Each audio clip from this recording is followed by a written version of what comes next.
Welcome to Renegade Inc., the show that allows us to think differently. It's been long said that if a country has a large financial sector, prosperity naturally trickles down.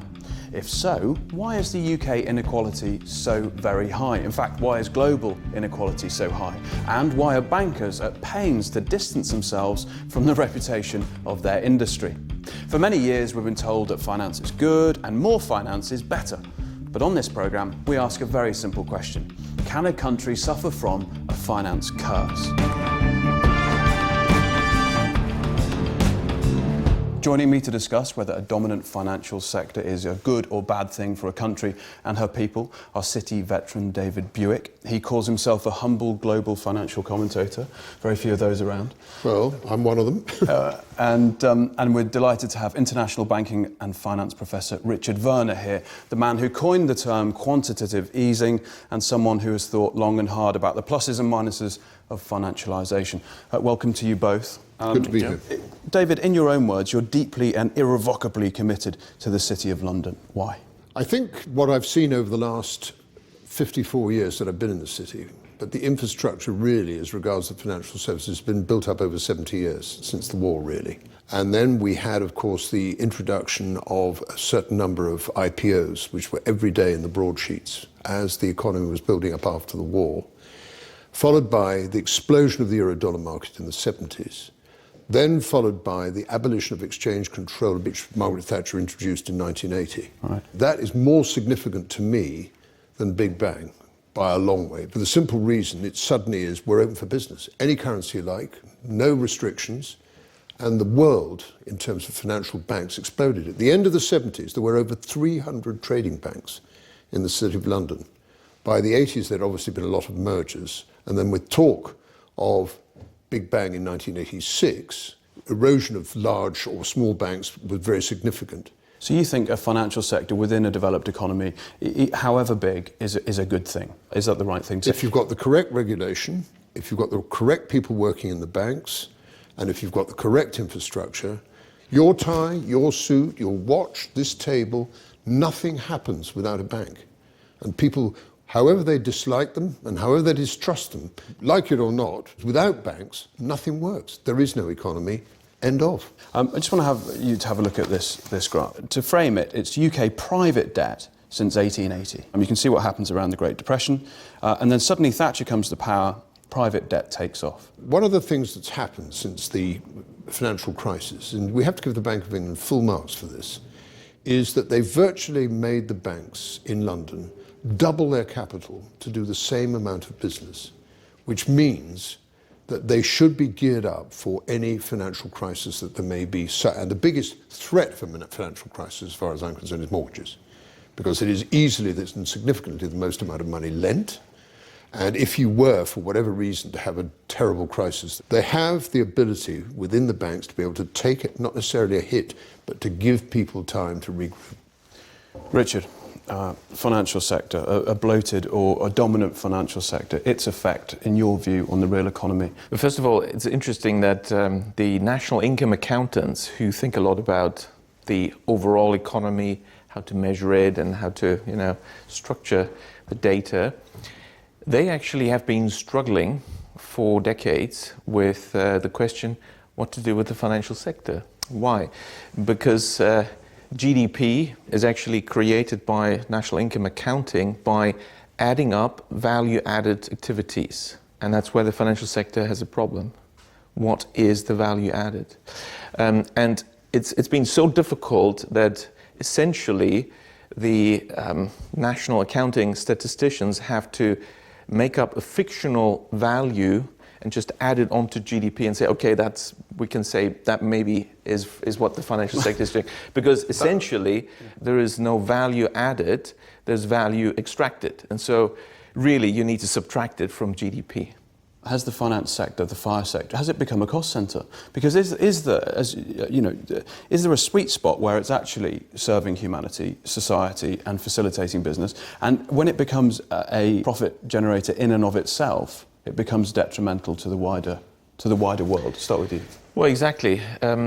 Even the mainstream textbooks in finance, banking, and macro monetary economics will show banks as financial intermediaries. Now, there's a problem with that. It's clear there is a high price that we're paying for this, what should be a humble intermediation service that's being performed, and the salaries that are being paid are, famously very high, which is very strange if they're just intermediaries. If I could interject here, again, I agree 100% with what he said, but we need to put this in perspective, because all this fearful, dreadful press that we've been reading about Lloyds Bank, £16 billion worth of PPI, and Deutsche Bank being fined for this, and Barclays being fined for that, and Standard Bank, money laundering and all this stuff. This was all 2003 to 2008.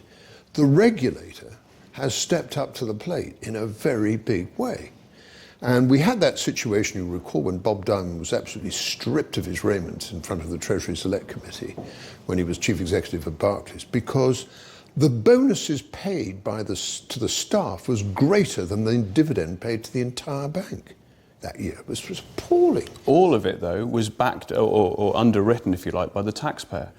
Exactly. That's what's making it even more. That doesn't happen in London now. Are you sure about that? I'm absolutely positive. I promise you, things have changed. I'm not saying people aren't still earning pretty decent money. They are. But it isn't swags of cash that goes all the way to the bank. For an intermediary service, it's a hell of a cost. If you want to facilitate trade and get the real economy moving again. You're absolutely right. Why does all this money end up in the cul-de-sac of financial services? It doesn't matter if you're building a factory, whether you're wearing a suit, this table, they all come from banks. And so you have to go to the kernel of life. You're about to make a point, and if you don't, I'll make it, that there was a rotten core there, and it was shocking. I'm glad you said it. No, I did. And I've been, trust me, some of the stuff that I've said over the last 15 years, I'm deeply embarrassed over, because I was unaware of a lot of these terrible things like the PPI and some of this money laundering. I'm appalled, absolutely appalled, because we had soft regulation under Gordon Brown, and he abrogated every bit of responsibility. I want the risk makers to take more risk. Come on. We need somebody to put a grip on it, and that's what we didn't have during that period. If you've got this amount of private debt, then ultimately the financial sector becomes political. It has to, because it has so much power. Yep, wouldn't argue. Just let's listen to John Kay, the economist, and his view. It's interesting, some of the differences between countries and all of this. If one takes the finance industry, we all have the same problem, that the industry is too politically powerful. The mechanisms are a bit different. In the US, it's basically campaign funding. In continental Europe, it's largely the kind of natural corporatism that means that Germany tends to equate German interests in finance with the interests of Deutsche Bank, and similarly France with those of BNP Paribas and Soc Gen, and so on. The national champions phenomenon, essentially. Now in Britain, we have a bit of the national champions phenomenon. We also have what I thought Adair Turner got to part of the heart of it when he talked about intellectual capture. The people who work in the city are smart, rich.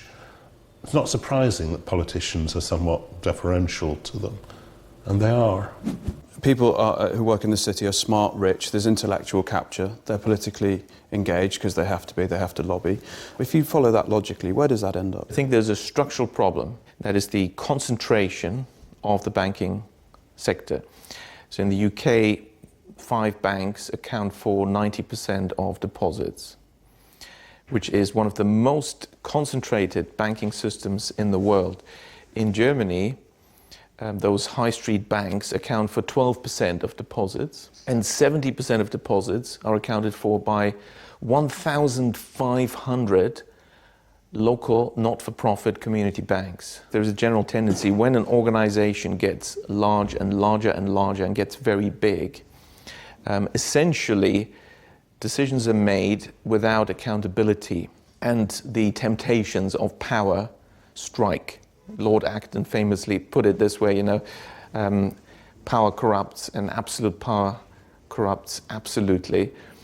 So when you have very large banks, and only 5 of them dominating the economy, and through the political mechanism and the already financial sector-centered political system and political infrastructure, the City of London having a person in parliament that is not elected, the remembrancer, and all these rights of the square mile as a sovereign state, all these things. And the Queen needs permission to go there, right? Exactly. And so what you will get is large banks only wanting to deal with large customers in order to do large deals. And that's also where you get the large bonuses. Well, we've done a study on the US, which has the biggest banking sector in the world, over 15,000 banks of all sizes and shapes. The very large banks deal with the very large customers, give very large loans.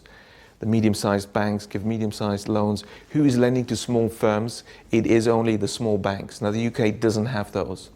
So the structure has become too concentrated, and what is badly needed in the UK is decentralization. One has to break up the financial sector and have much smaller units, because small banks, community banks, are locally accountable. You can't suddenly do a crazy project or big corruption, because people see what you're doing. But I think you'd argue for decentralised banking system, wouldn't you? Even though you're a city devotee. No, without a doubt. But because it's anti-fragile. I'd like Richard to comment on this, because I am, and as I'm sure Richard is, but we've had our metro banks, we've had our Aldermores, we've had our One Savings. Challenger banks, all the challenger banks. We've had Handelsbank, and has done a fantastic job, but it's still tiny.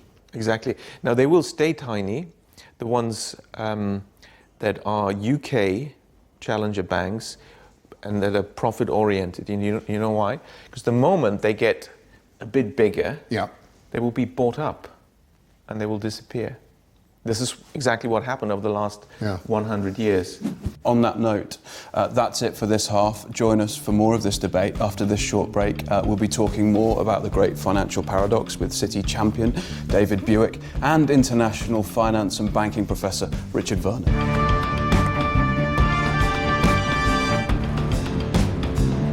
Welcome back to Renegade Inc., the show that allows us to think differently. Before we talk about the finance curse with Professor Richard Werner, let's have a quick look at this week's Renegade Inc. Index. We start with our favourite tweets. Ian Fraser tweets. He's pointing out the revolving door between politics and finance. Former Prime Minister Gordon Brown, now working for PIMCO. Tony Blair, another former Prime Minister. He's at JP Morgan. Alistair Darling, remember him? He's at Morgan Stanley. Mandelson, Peter, he's at Lazard's. William Hague is at Citi, along with Mervyn King. See a pattern? And that austerity merchant, George Osborne, he's at BlackRock. Cosy little setup. London School of Economics, they reveal that 1 in 3 Londoners do not have the income needed for a minimum standard of living. Possibly something to do with that austerity. And on a lighter note, Colin McKay tweets an astonishing photo taken in the late 70s showing a man feeding a polar bear and her cubs milk in the North Russian border. Shooting a bear doesn't make you a badass. Feeding one while her cub pumps your leg certainly does, and we couldn't agree more. Our book of the week is Makers and Takers, The Rise of Finance and the Fall of American Business by Rana Furaha. The book offers a blistering critique of how Wall Street's zero-sum thinking came to dominate and then hobble the US economy.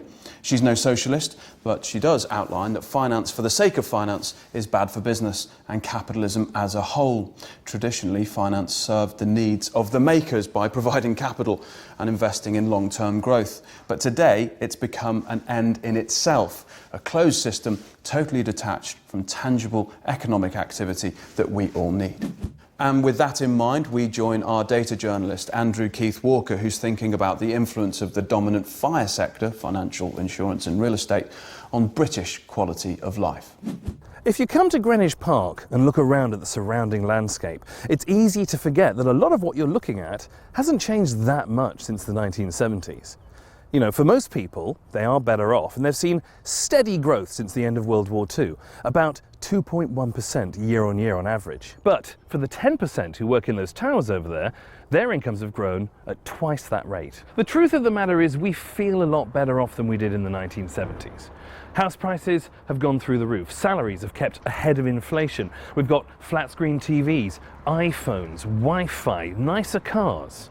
But we've paid for a lot of that stuff with credit, and we've saved a lot less money as a result. And so in real terms, we're not actually that much better off.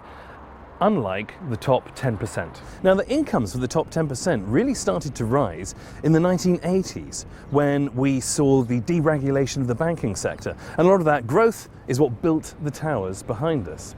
But something else happened in the 1980s. The Gini coefficient, which is a way of measuring income inequality, grew by about 30%, and it's stayed pretty much at that level ever since. So the gap got wider and has stayed wider for a long time. That's why the United Kingdom is ranked 7th out of the world's top 30 developed economies for inequality. So those skyscrapers behind me, they're not just a symbol of the economic prosperity that the Big Bang brought in the 1980s and the huge boom of the banking sector after that. They're also a monument to the sharpest rise in inequality in this country for the last 100 years.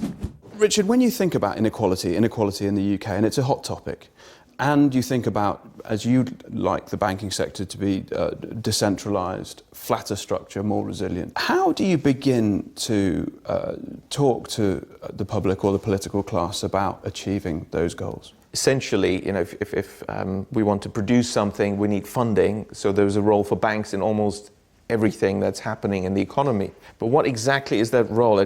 I'd like to reflect on that. Banks are being thought of as intermediaries, but this is not really what's happening. Banks, what are they then? They're creators of the money supply. So you're firmly of the view that banks create money out of thin air? Yes, well, I produced the first empirical studies to prove that in the 5,000-year history of banking. Banks are thought of as deposit-taking institutions that lend money. The legal reality is banks don't take deposits and banks don't lend money. So what is a deposit? A deposit is not actually a deposit. It's not a bailment. It's not held in custody. At law, the word deposit is meaningless.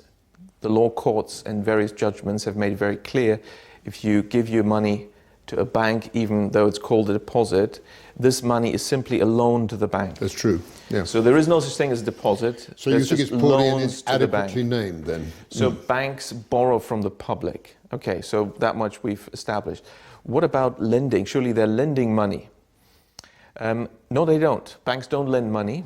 Banks, again, at law, it's very clear, they're in the business of purchasing securities. That's it.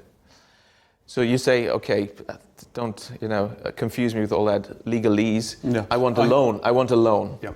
Fine, here's the loan contract, here's the offer letter, and you sign. At law, it's very clear, you have issued a security, namely a promissory note, and the bank is going to purchase that. That's what's happening at law. Put it in layman's terms, what does that mean? It means that what the bank is doing is very different from what it presents to the public that it's doing. How does this fit together? So you say, fine, the bank purchases my promissory note, but how do I get my money? I want, it's a loan. I want 200 grand, right? I don't care about the details, I want the money. The bank will say, well, you'll find it in your account with us. That would be technically correct. If they say, we'll transfer it to your account, that's wrong, because no money is transferred at all. It's already in from the bank. Anywhere inside the bank or outside the bank. Why?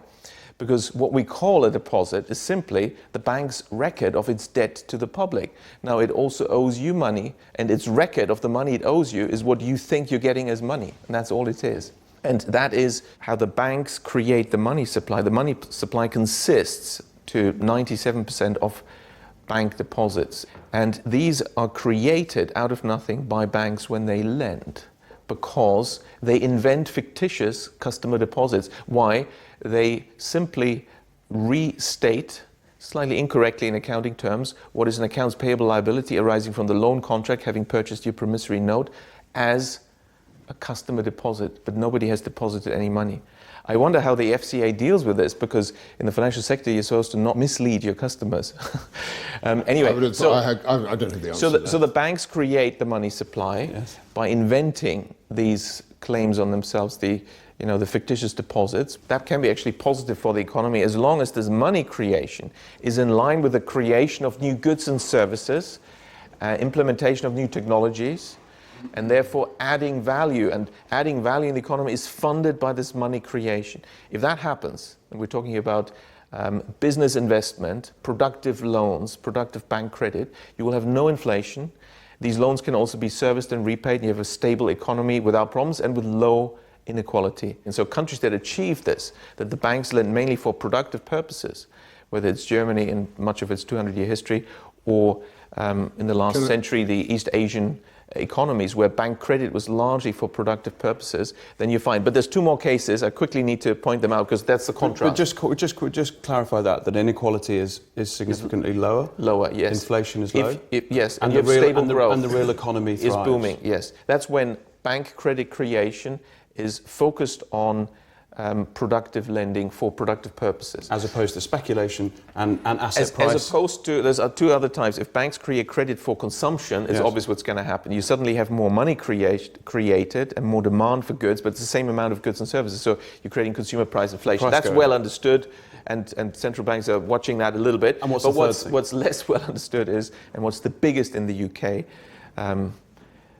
it's probably more than 70% of all lending, actually way more than that, is bank credit creation, so money creation for financial transactions, for asset transactions, for purchasing ownership rights. Now then you have a problem. Why? Because you're creating new money, but you're not creating new goods and services. You're simply... They're constant, aren't they? You're giving somebody new purchasing power over existing assets, and therefore you must push up asset prices. So this... You can draw a chart where you show, asset prices, land prices, property prices in the UK, and they will match very closely, as I've shown in Japan and other countries. And that also creates the inequality. So when the banking sector has focused too much on unproductive lending, and in the UK it's dominant. It strikes me that what you're telling me, and tell me I'm wrong, is that lending, in order to get round this deposit/loan situation, needs to be categorised. You're right, exactly. Is that right? That's right. We need to look at where the money is going. That makes a whole world of difference. Okay. So if money bank credit is extended for productive purposes, you're fine. You get a good economy, no inflation, and financial stability. And also, you don't have this inequality problem. And do you think there should be different capital ratios towards each? Capital, the whole Basel capital approach doesn't work. Why? Because it's premised on the idea that banks are just financial intermediaries. But they're not. They're money creators. We need bank regulation that recognizes reality of how the banks actually operate. So what you're saying, this is a regulation problem? Clearly, yes, it's a regulation problem. That's right. We need different regulation. And the only regulation that actually has succeeded in history, and we have good data for the 20th century in particular, in preventing asset bubbles and banking crises, which are all driven by this bank credit for financial transactions. Leads to this asset boom, and it's a game of musical chairs. You have to play it. It's rational to play it while the music is playing, which is how asset prices are driven by ever more bank credit for financial transactions. The moment it stops, asset prices fall, you get the first bankruptcies, banks get risk averse, the whole thing goes into reverse and banks go bust. But you can avoid this, and the only regulation that has succeeded in avoiding this is guidance of bank credit. Simple rules. The simplest form of bank credit guidance is to simply ban bank credit for financial transactions. It doesn't mean financial transactions are bad. No, let the speculators speculate and let them even borrow money, but not from banks. That would make a whole world of difference. Who do they borrow it from? Well, they can issue bonds or borrow in the markets, whatever they want. But that's risk reward. But they shouldn't get access to the public privilege of money creation. I know what you mean, yeah. And that creates the problem, that creates the boom-bust cycles. But in some countries, they've succeeded in preventing this asset inflation. Which ones? Such as Germany, without even credit guidance, by having a banking structure, a banking system that's dominated by banks that don't want to do this financial speculation in the first place. These are the community banks. So Germany was 70% of banking. What do you call the Landesbanks? No, not the Landesbanks, the smaller ones, the 1,500 Volksbanken, Raiffeisenbank. They're actually the main banks in Germany. There's so many of them, each is small. And they lend mainly for productive purposes to small and medium-sized enterprises. The Mittelstand, which has been the backbone of German economic success for the last 200 years despite wars and disasters, has only been successful because they also have their local small banks funding them all the way through. That doesn't exist in the UK, and that's been why the small and medium-sized enterprise sector always has had a problem in the UK. So we're stuck with speculation and horrific property porn renovation shows. Well, the solution is, of course, to create these small banks. We need to create small banks. They're the natural lenders to small firms. The public wants stable growth, none of this boom-bust cycle, banking crisis, public money used to bail out banks. People don't want that. In Germany, these community banks, It's very interesting dominant, because they've never used public money. In these 200 years, not a single one has ever been bailed out with public money, and no depositor has lost any money. Although, Richard, your argument is complex, principles are terribly simple. It is very simple. And although you're a little defeatist, I'm not. You maybe I'm defeatist, but I like it. But it's just the idea of, how can I put it? Go on. Getting through the regulatory. They are so reluctant. but that's why It is hard work. But that's why we got you in. We're gonna have you as the ambassador. For this. I think I have to say this has been brilliantly explained. We open with the question: do we have a finance curse? Does the UK have a finance curse, David? No. I think it has difficulties, but I think those difficulties have appeared insurmountable 5 years ago. Now I think the occasion says that it's much better, but there is this severe danger of over-regulation, which is completely understandable, not wanting a replication of what happened in 2008. Has the UK got a finance curse? Is it a trick question? Because the UK doesn't have finance.